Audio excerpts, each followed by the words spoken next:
Noong unang panahon, bago pa magkaroon ng papel at lapis, may isang tao na nagngangalang Aru. Tuwing gabi, nauupo siya sa tabi ng apoy at pinagmamasdan ang mga bituin. Takot siyang makalimutan ang mga nangyari sa kanilang maghapon, ang pangangaso, ang ulan, ang panganib. Isang araw kumuha siya ng matulis na bato at gumuhit ng usa sa pader ng kuweba.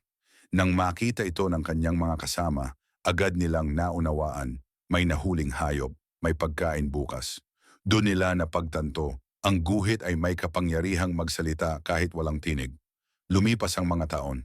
Ang mga guhit ay dumami at naging mga simbolo. Ang araw ay guhit na bilog, ang tubig ay alon. Hanggang sa may isang bata ang nagtanong, paano kung ang tunog ng salita ang iguhit natin? At doon nagsimula ang mga marka na naging letra. Ang mga marka ay naipasa sa mga bata, isinulat sa bato, sa balat ng hayop, at kalaunan sa papel.